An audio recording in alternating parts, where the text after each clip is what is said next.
You're listening to an exclusive episode of the NK News podcast, available only to subscribers. You can listen to this and other episodes from your preferred podcast player by accessing the private podcast feed. For more detailed instructions, please see the step-by-step guide on the NK News website at nknews.org/private-feed.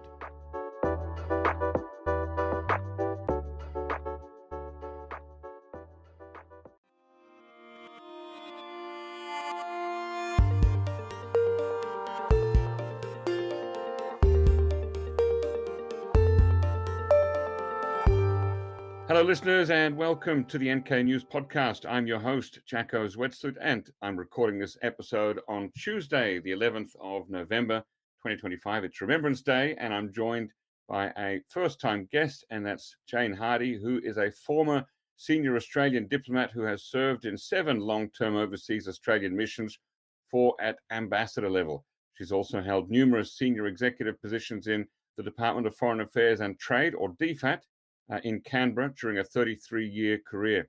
Jane is now a senior fellow at the US Studies Centre at Sydney University, advising the Women in the Alliance program. Welcome on the show, Jane Hardy. Thank you, Jacko. Great to be here. Jane, looking back over 33 years in diplomacy, what's the single most durable lesson that you think you've learned about dealing with North Korea, or more broadly about statecraft, that you wish every new diplomat understood on day one? Well, it's a great question. I always say the most important thing to understand about diplomacy is it's all about influence. Knowledge is one thing, good intelligence is another, but the real art of diplomacy is influence and finding a way to shape your opponent or your friend, your other country that you are dealing with. It is at least 2 players in the room. And we might have our own thoughts, but nothing will be achieved if we can't cajole or influence another country into doing what we think they should do or we think is in our interests. So that's what diplomacy is. It's friendships, of course, but most importantly, it's understanding our interests and making sure that we have the power to sway other countries. Right. Now, you worked on North Korea firstly from Seoul in the late 1990s, and then in Canberra, and then later in arms control more broadly. What changed most in your assessment of Pyongyang across those chapters, and what stayed constant? Well, let's start with the constant. I'm pretty appalled at what I see as happening in North Korea now. I was in Seoul recently. I heard a lot about the information coming out of the North that Kim Jong-un is actually as draconian as his father and grandfather were, for example, imposing the death penalty on North Koreans who listen to outside broadcasts. This is apparently very well established that he is doing this. I mean, it just is appalling. So the human rights situation in North Korea clearly has never been good and is certainly, I think, almost worse than it was.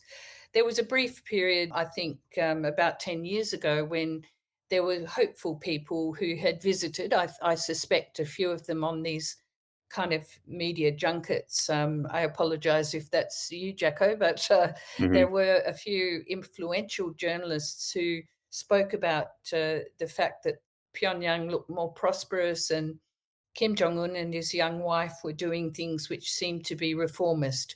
But alas, it has not been the case. So it has been quite consistent, my view of North Korea and what I have learned about it these last 30 years throughout that time. What's the most important thing? Well, for me, it was that brief window of opportunity in the early 2000s under Kim Dae-jung. We all tried to move into the North, influence it away from its more bad human rights situation, but also try and get it to observe its giant neighbor, China, opening rapidly, becoming very prosperous.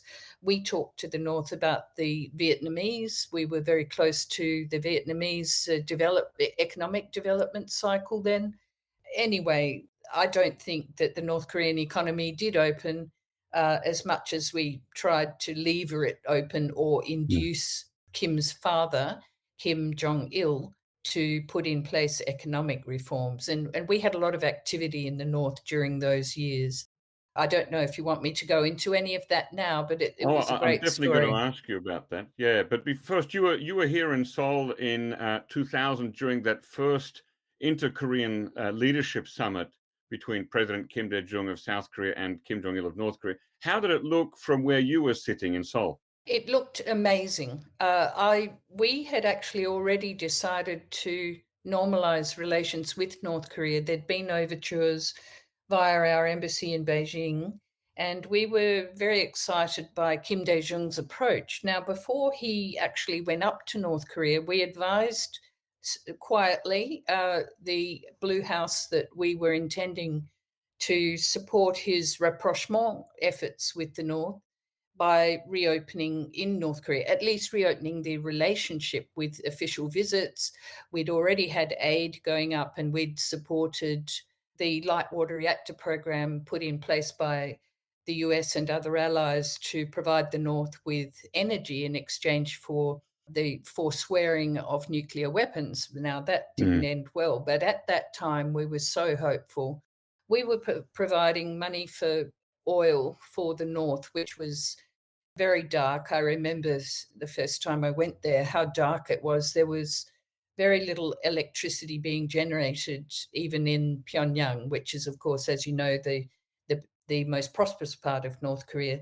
So, I mean, we tried hard to work with other allies, mainly Kim Dae-jung, but the Americans were trying as well.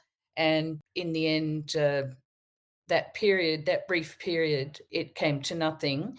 I mean, I think a lot of people misunderstand sunshine policy and what happened at that time. A lot of the negotiations were about, of course, money flowing almost endlessly from Seoul to Pyongyang. It seemed at the time the provision of food aid. We'd also provided food aid in the wake of the floods and famines of the mid 90s. So we'd had people going up there. My colleague John Pilbeam, who was also at the embassy before I arrived, he had been up on a kind of quasi official visit to observe the delivery of Australian food aid in Pyongyang. So we'd had contact, but it was very, very meager. Mhm. I don't know how much you want to me to go into that, but I'd say that if you're looking at why Australia was particularly interested, well, we were very much a part of the Korean War. We provided about 18,000 troops during the course of that war, 50 to 53. We were involved in peacekeeping operations on the Korean Peninsula up until 57 or thereabouts. And to this day, we remain a member of the Military Armistice Commission, and our defense attaché in Seoul joins those Mm. armistice meetings every now and then. Periodically, it sort of circles through I believe there are 14 members of that commission, and we're one of them. So every 14th meeting we attend. And Mhm. so we've had a deep interest in the history of the Korean Peninsula from all those years ago. And we've seen the devastation of the war. We've seen the terrible plight of human rights and famine in North Korea. So we, I guess, have a belief that as a middle income country, we should be involved in these things, especially with our close allies in the region and the Americans, of course. And tell us about your own trips that you made for the Australian Department of Foreign Affairs and Trade to North Korea. What was your mission, and who did you meet, and what did you see? Oh, that was great. I mean, so I think I got waylaid on that long discussion just then because we started talking about Kim Dae-jung and his visit to North Korea. Now, we had known of we didn't actually know of it in advance, but we were told just before he went. And the reason we were told was because the Blue House asked us to delay our own announcement about resuming a Mm. relationship with the North Korean officials. So we abided by that. And we had wind also, of course, of the Americans also wanting to shore up this influence in North Korea with Kim Dae-jung leading on this effort, but then Madeleine Albright went up. So my Mhm. trip was actually delayed. I went up with our then ambassador, David Irvin. He was our ambassador in Beijing. And back in the 70s, we had also had a relationship for a short period, less than a year or thereabouts. And that's another story. But that's the way we did it, and we continued that. So our ambassador in Beijing, David Irvin, presented credentials. And then I went up with him. First of all, we met in Beijing because we couldn't go through the DMZ. And then we met Japanese, and first of all, we met Korean and Japanese officials in the south. Then we went to Beijing, met Chinese officials, and some really terrific Chinese diplomats we'd known very well, including one who had served as ambassador in Australia. And she knew the North quite well. Then we went up to North Korea. Now, we were treated very well. I sat in an Air Koryo airplane. It was beautifully painted, but extremely old. We were served beautiful food on, these crystal plates. But the plates were placed on a plank of wood on our laps. And it was quite funny. I mean, you get these anomalies, wonderful hospitality, and then something that indicates to you, well, this isn't quite normal. This is something special that's being done for us. And I remember sitting next to the Polish ambassador who was going up to assume his ambassadorship to North Korea, the DPRK. And he was a lovely fellow, and he'd been in Canberra many years before. And when we landed, he said, "Oh my God, this looks sort of like Canberra." And I said, "It does. It's a beautiful city, and it's a small, beautiful city." Well, I think it's now about 2 million people, but it appears to be a small, beautifully laid out city. But the closer you get, the more disheveled it looks. And it is clear that many buildings are not quite complete or are not built properly, maybe. And as I said earlier, very dark, very little by way of electricity. It was October. We had delayed from the year earlier in the year. Kim Dae-jung went up to the north earlier. We delayed then. Madeleine Albright went up. We delayed and eventually went up again in October 2001. It was 1 month after 9/11, you'll recall, the attacks on the World Trade Center in New York and the Pentagon. South Korea was in high lockdown. We were all on edge. 9/11 was still playing out.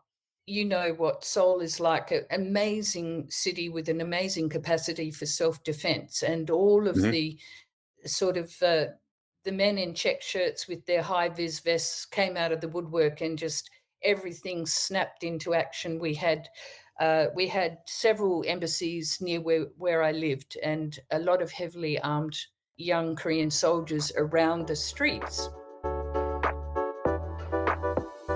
Curious to hear the rest? Become an NK News subscriber today for access to the full episode. Head to nknews.org/join for more information. If you're already a subscriber to NK News, you can listen to full episodes from your preferred podcast player by accessing the private podcast feed. For more detailed instructions, please see the step-by-step guide on the NK News website at nknews.org/private-feed.